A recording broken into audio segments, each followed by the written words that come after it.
So it's truly a pleasure and an honor to have with me today Brother Youssef from Albany, New York. And Brother Youssef has been working to inspire young people in the Albany area as well as nationally through the Natural Leaders Program. He's also inspired many environmental educators across the U.S. through his involvement in the Children in Nature Network and just as an inspirational environmental education leader.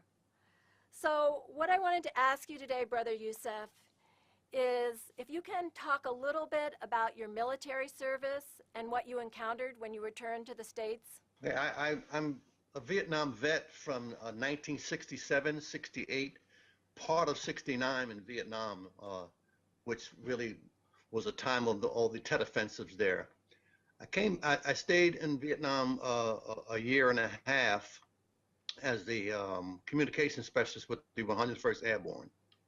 And when I came home from that military duty up front, when I came home, I suffered from what was later determined as post-traumatic stress disorder.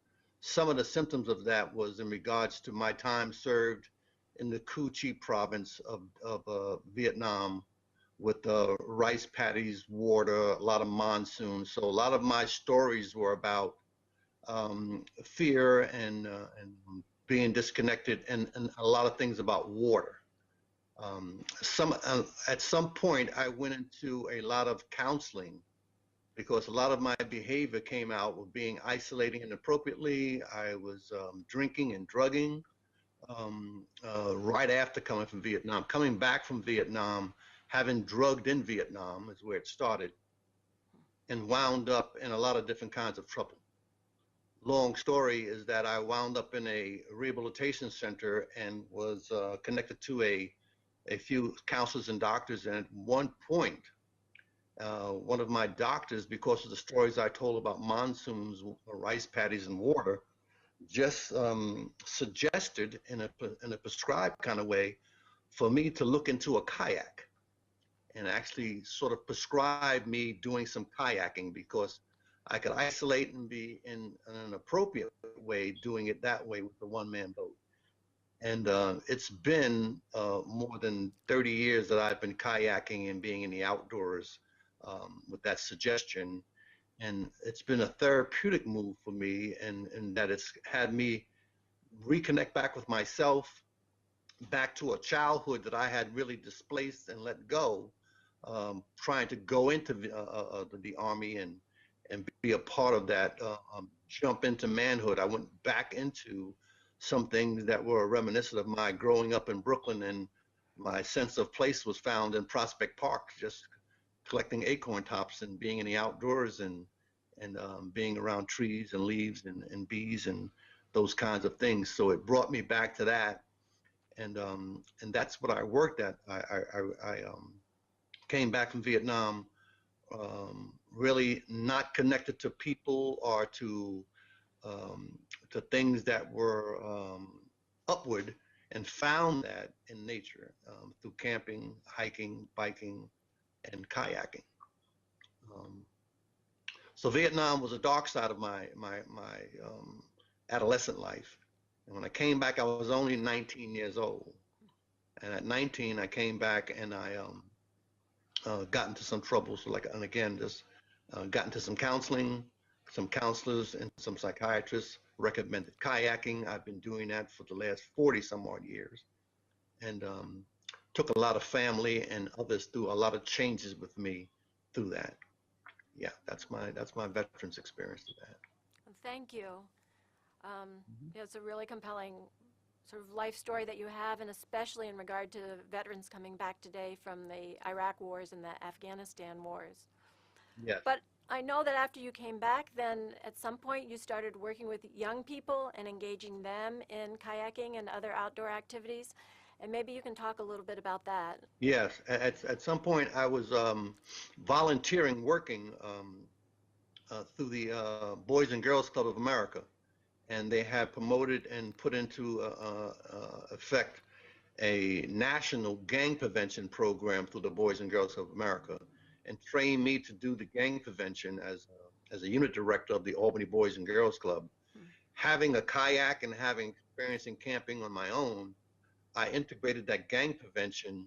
I integrated a lot of my outdoor activities in that, getting kids that hadn't gone 5 blocks from where they live to be on the Hudson River, to be kayaking, to be hiking, setting up tents and doing things in the outdoors.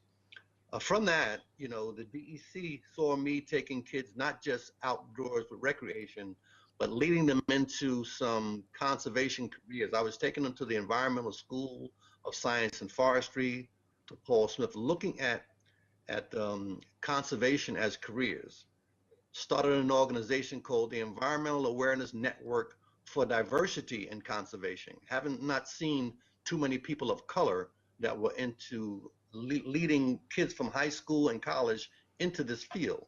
I started an organization with a group of 10 others, and we promoted this Environmental Awareness Network for Diversity and Conservation.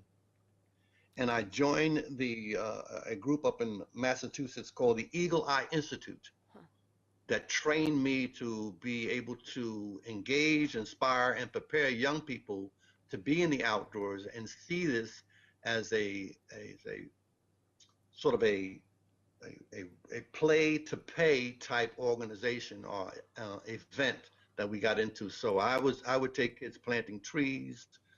Urban forestry became a part of that, doing some urban agriculture with community gardens and things like that. And it won acclaim in Albany that these things were not just getting kids engaged in the outdoors, but was really making a change in their school, in their behavior, and in their making choices. They weren't joining gangs. They were coming around, and we created what I called in terms, a peer attraction as opposed to peer pressure. My young people were attracting other young folks to be outdoors and to do things that were beyond rap and basketball, which was the order of the day in the Boys and Girls Club.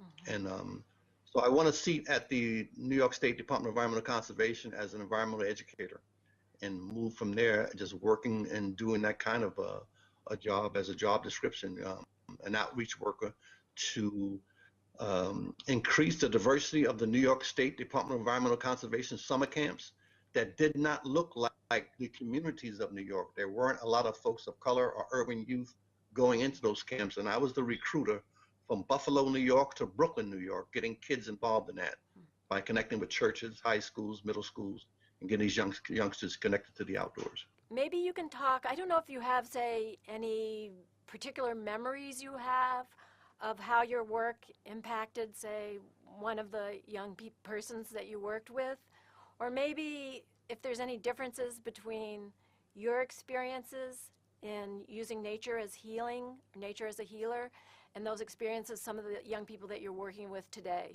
One of my young men from the Boys and Girls Club, I'll call him Rayshawn, was one of the kids that was really involved in some of the gang or the territorial situations that go on in some of our urban centers. And his mom connected with me. He was in family court for having assaulted his mother. And I took him on as one of my gang prevention guys. But this young man fell in love with trees in the outdoors after camping with me. And one of my sponsors was the International Papers. I would take Rayshawn from trees to the Environmental School of Science and Forestry, paper science, taking him on trips, and he really enjoyed being in the outdoors. Changed his whole circle of friends, and was working with me with the younger kids in middle school. It's a high school kid. Rayshawn went on to go to school.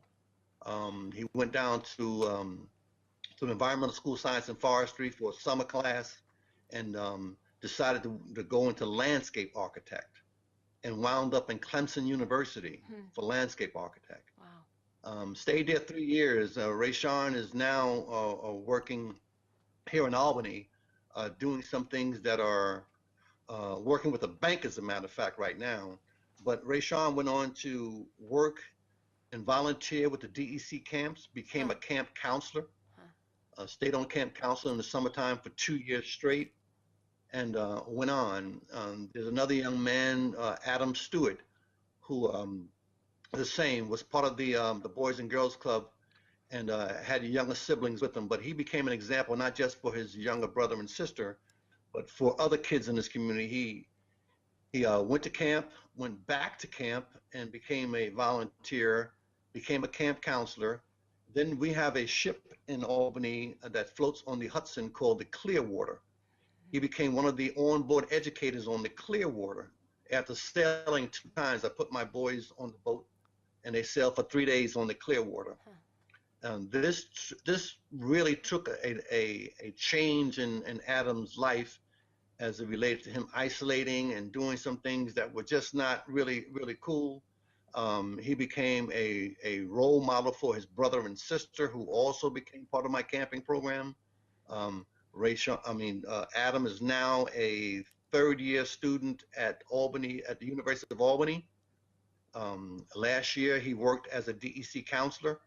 He is now about to come on board as a counselor in the New York State Department of Environmental Conservation as one of the directors of a camp for one of the 4 summer environmental education camps. Things like that. There's a number of young people that I can talk about, having had the opportunity to take 4 Albany High School students to Yosemite National Park with a grant written to the Children Nature Network and to the Wild Link. Some of these youngsters are now in school. One young lady is a police officer. For the 20 years that I've worked with youngsters that are in my outdoor programs, I have my boys outdoor leadership, and I have my youngsters my young ladies are called Speaks, Sisters Promoting Environmental Awareness and Knowledge of Self. This is a core group of young ladies who invite other young people to be part of their organization, and they have an esprit de corps that really speaks to not just being in the outdoors, but being example setters and keeping good grades and doing the right things with their peer groups at home. But yeah, these are good examples of what goes on after being introduced to not just the outdoors, but through team building and to civic engagement, into the climate change summits that we go to. Being on the ski slopes, we go to the ski slopes 55 kids at a time, and on our t-shirts and on our caps we have a call sign that says, "Who says we don't?" They have this spirit of doing things different and outside of the box that other young people do. So they take risk, and they do more than just skiing. They set goals for themselves. From the bunny hill to the ski lift can also be changed into other goal settings where they can have small accomplishments that they can build into other areas of their life. Sounds like that young people take risks, and I know you've also taken a lot of risks in your life. And Yes. I just wanted to thank you so much for your service to the young people and to our country and to our environment and nature. And, I hope that you'll continue your wonderful work for many years to come. I intend to do so, Mary. I really do. Okay, thank you. Take care. Thank you. Thank you for the time and attention.